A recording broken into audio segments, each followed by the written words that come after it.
grab a nice cup of tea and buckle in for a little episode about the history of the Subaru Impreza, or Impreza, as I'm always corrected in saying.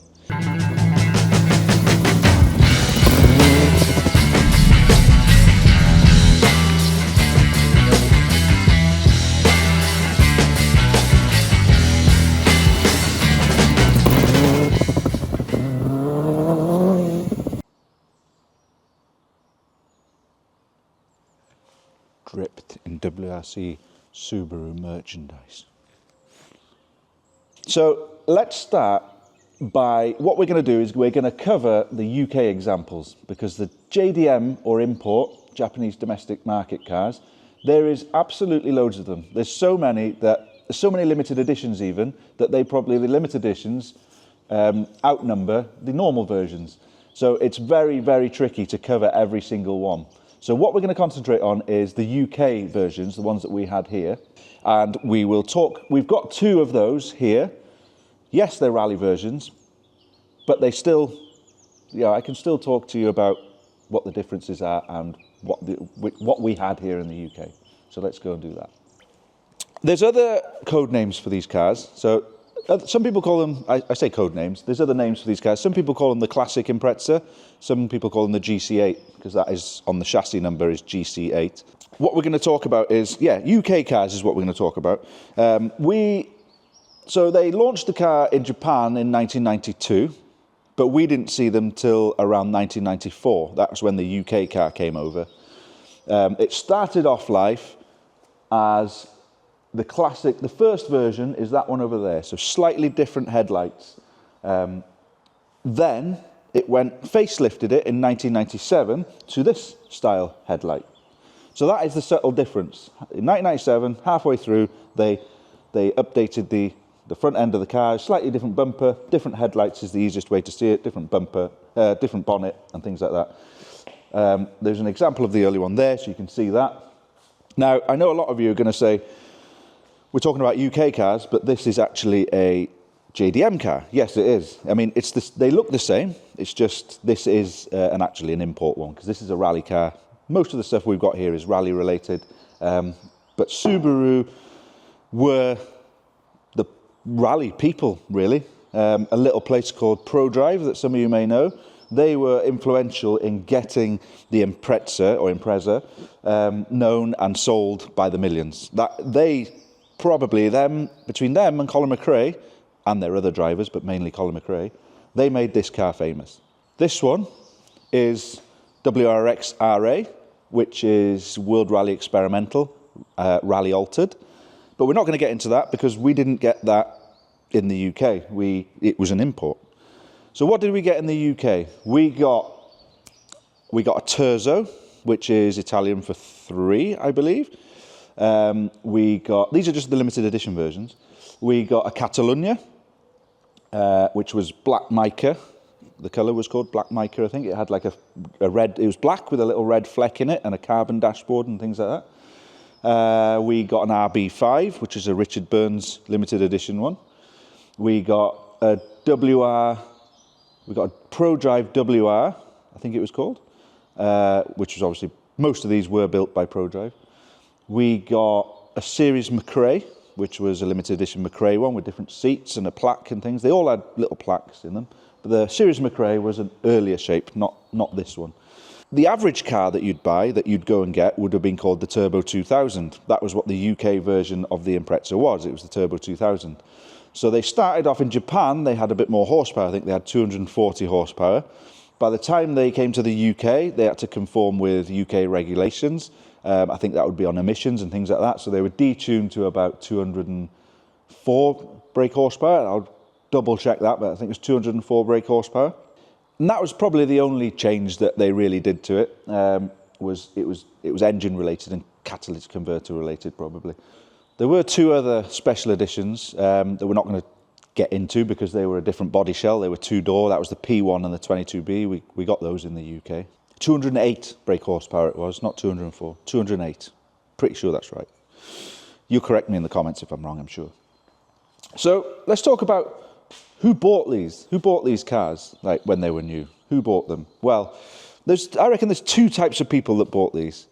There was your rally fans, because the Sierra Cosworth, the Lancia Delta, cars like that, they were like dying off at that time when these were coming out. So the people who bought those, they probably went and bought these instead. So that's why every rally you went to, these were lining up the side of the side of the way in. So they were everywhere. Every rally you went to, there was one of these with the Subaru Teddy in the back, Subaru 555 stickers on it, and they all had one of these jackets as well. So you had those people that bought them, and some of those people looked after them, some of them didn't, and threw them into lots of hedges. The other type of person that I think bought them, which I've seen firsthand, and which is maybe where Jonny's one came from, is the farmers. Farming people or country people liked them because they were four-wheel drive, they were rugged, they had history with their Legacies, which were a robust car, which was the predecessor to this. Also the Subaru Brat pickup, that was a four-wheel drive thing used by many farmers, especially around here in Wales. There's loads of those rotting away in fields around here. So I think, yeah, farm people bought them because they were fast, rugged, four-wheel drive. You could get into the field in them. You could probably put a tow bar on one and tow stuff around. So yeah, I think they're the two types of people that bought these new, really. Turbo 2000. It's a cool name, that, isn't it? I used to like saying that when I was younger. Turbo 2000. Just sounds cool. But why are they rare? Why are the UK cars so rare? Well, mainly because our roads didn't really look after them. So they rotted. Engines, if they weren't looked after, did tend to explode. You always got crank bearing issues, head gaskets, things like that. And they're not an easy engine to work on. Normally, anything you do on them, any work you do on them, you normally have to pull them out. It's normally easier just to pull them out and work on them like that. So that's where a lot of them went. And rust was a big thing, because there's so much value in breaking these nowadays.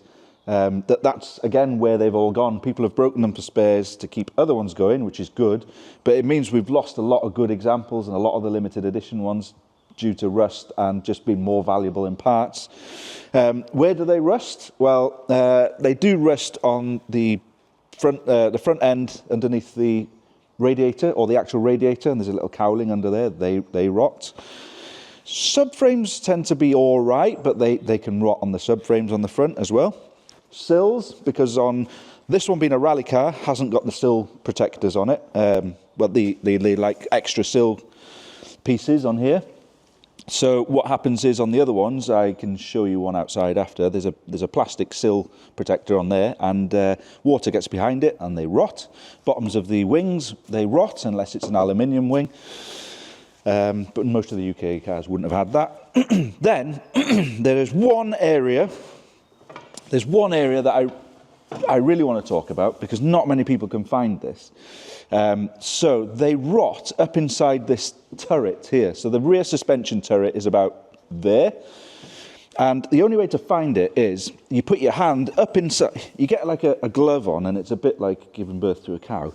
So you put your hand right up inside the arch there, right up inside the turret, so you can feel the top of the turret. And then you feel back on yourself. And there's just a piece there of metal, of the body shell, where mud and everything sticks, it rots, but it's really hard to find. Now, I've seen some MOT testers not being able to find that. When it gets worse, and these arches rot out all the way down there, that's obvious to see because it's on the outside. But if that's all good, but you put your hand up inside there and feel back on yourself, and you can literally just push your hand through. And to get to that and fix it properly, you need to cut this arch off. This side's got a fuel filler, so it's even more awkward. You've got to cut the arch off and fix it through there, which is a lot of work, which is why people just probably decided just to bin them instead of, or strip them and sell them for parts instead of repairing them. We've got one outside, a classic import version, that has been, one side has gone, but I think we're going to restore that one. We're going to keep that one. But yeah, if you're looking for why the UK cars have all gone, I mean, some of the JDM cars will go like that eventually if they've been living in the UK for long enough. But yeah, that's where all the UK ones went. So that's why the Turbo 2000, even though it was the more common, it was the base, it's not the base model, because the base model was a sport, non-turbo, but it was the average one. The most common one was the Turbo 2000, but they're nearly all gone because they were built they were for the UK, they lived all their life in the UK, and they just rusted to pieces or crashed. So some of the first ones that came into the country, the Turbo 2000s, they would have been this shape.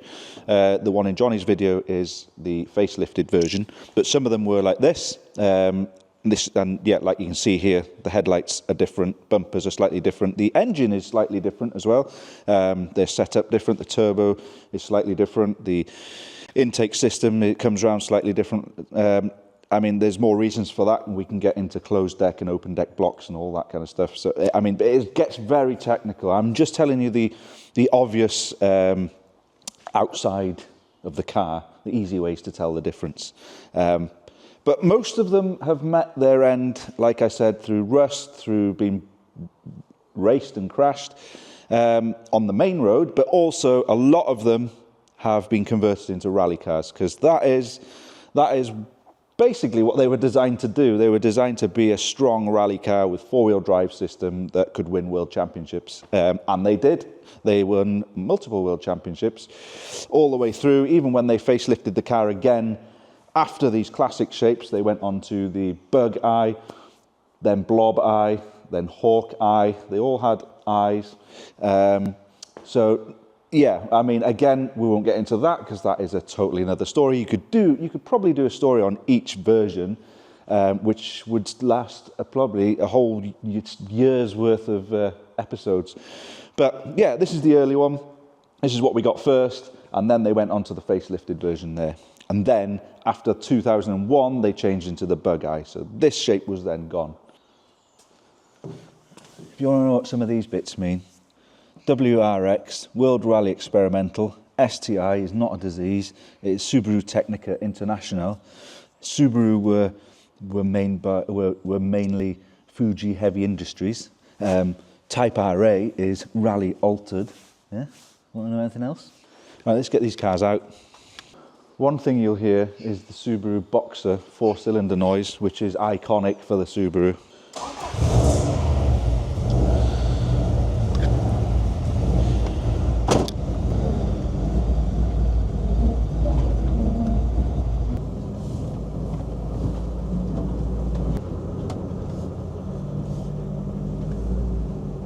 Subaru Rally, yeah. Well, that was just a brief history on the UK Subaru Impreza. This was a piece that we did for our good friend Jonny Smith off the Late Break Show. He's included it in his latest barn find video. We recorded enough, so we thought, you know what? I think we could make an episode out of this and put it on our own channel. So we did. So if you liked it, then hit the like button and the subscribe button so we can keep doing this in the future. In the meantime, I'll leave you with some old adverts of the Subaru Impreza. Take you back to the 90s.